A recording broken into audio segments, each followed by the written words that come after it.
it's Gwen, and welcome back to whatever the fuck this is.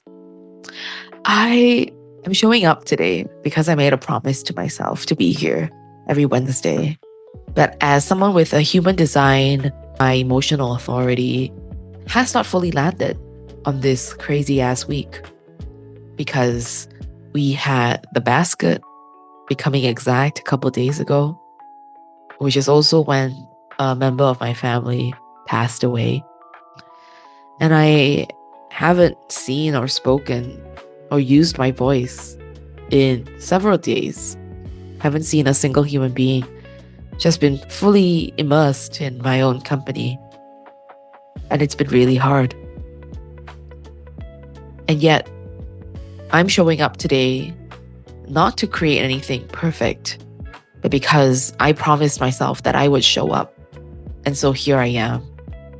And I am going to speak until I find something worth saying. And I think I found it.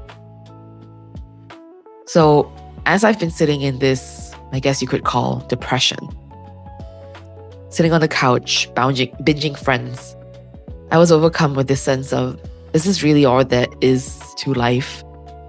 What if I really just end up a bum, just sitting around using this elusive purpose as a reason for not being out there, not pursuing what I am meant to pursue. And for a very long time, I thought that fame and visibility is what I was so afraid of. I didn't realize that in trusting the intelligence of my body, I was resisting that for a very good reason. And that reason is delightfully simple. I am meant to be visible, but not in the way that I thought. When I was 16 years old, I kept a blog that was honestly quite popular. But it wasn't a typical 16-year-old blogs. Yes, there were, blogs about crushes and conversations and general high school life. But as I grew older, in my later half of my senior year, I started to write these think pieces. They were so thoughtful and so intricately thought out. They were these explorations about philosophy and humanity and society. And I look back today, more than 10 years later, and feel so proud of what that young girl created. That was when I realized the things that come most easily to us are often the things we sideline the most, but also are the things that we are meant to do with our lives. So as I was having my existential crisis on the couch, I ended up, having a chat with AI, kind of asking it to give me an idea of what questions I should be thinking about in terms of rebuilding my career and building a life that feels able to hold not just the kind of work that I want to do, but a life that can also be nourished by it. Because I'm so tired of living a life where the work is so all consuming that it leaves nothing for me at the end of the day. And what it generated honestly blew my mind because I was able to see myself clearly for the first time. And it said, it sounds like the life you want to lead is an unhurried life where you can set your own schedule, where you have ample space and time to sit with your thoughts and trust that whatever you create, whatever that you manage to synthesize from your own experiences will naturally carry value for society. And I was floored because it gave me a new perspective on impact and purpose. You might have read my last post about purpose. For a very long time, I was very mission oriented.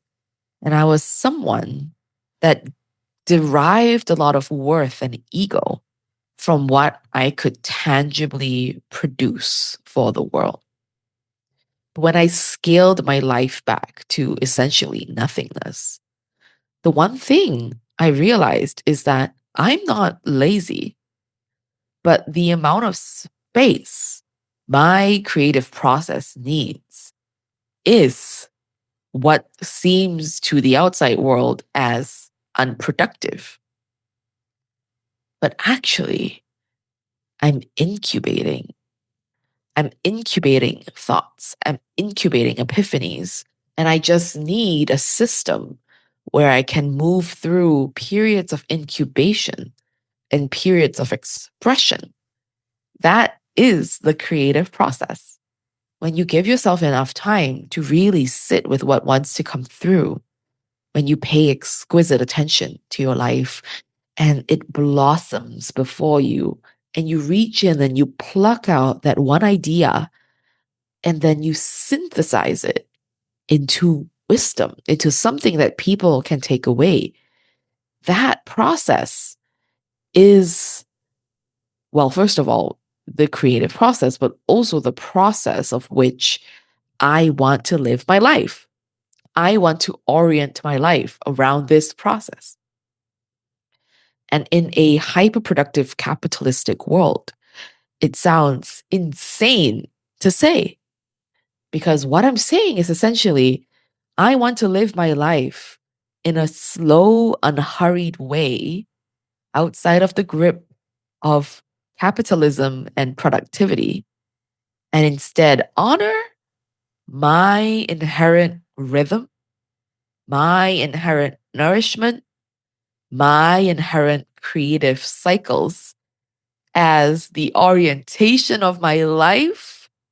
Oh, I am getting tears in my eyes because it is honestly a revolution, which sounds perfectly in time with the nodal axis moving into the north node in Aquarius and the south node in Leo, moving away from this idea of becoming one of those always on performative personal brands that are churning out content every day. Yes, that is a massive, beautiful visibility field. And I feel incredibly respectful of the women who can hold that. But I have known from a very young age that is not me. So like the past 10 years where I was kind of like challenging myself to be visible, to show up every day, to create content. I don't want to create content. I want to create enduring pieces of work that change how society thinks years later after it's published. That has always been how I operate. That is the depth at which I think and feel and write. But I have never given myself permission to own that rhythm. And by not owning that rhythm, I could only operate at a certain level where I was just creating content, but I wasn't creating change. I want to create change. I want my words to have impact in the world. I want somebody to tune in to the world that I've created and to walk away saying, wow, Gwen has changed the way I think about life. I believe this is possible. And also, I am terrified because this truly is my deepest, most truest dream. This is what I secretly hoped for as a 16-year-old writing blogs that she thought no one would ever read. But I had an audience. But this was like the early 2000s, so there was no way to know. My words have always been the way in which I heal others and the way in which I heal as well. I heal through poetry. Heal through reading. I heal through a beautifully worded sentence. Why can't I use this medium of healing to actually impact the world at scale, to lead at scale? I think it was James Clear that said, when you write, you are leading at scale. I want to lead at scale. I want to create beautiful pieces of art. I want my words to be like works of art that go on to touch millions of others. And I am ready to do what it takes to be able to hold that level of visibility, because my voice, my image, my presence, I don't think that was ever meant to be the vehicle through which I make the most impact. It was always my words, because I have always wanted to be a writer. And so I am now making my younger self's dreams come true. And if you are watching this, this is what I want you to take away from this. I believe all of us have a core within us, and that core has never changed. For my sister, it's dancing. For some people, it's sports, movement, play. For some people, it's performing, entertainment, being in the spotlight. When I was young, I would write, I would draw, I would create imaginary worlds using only my words.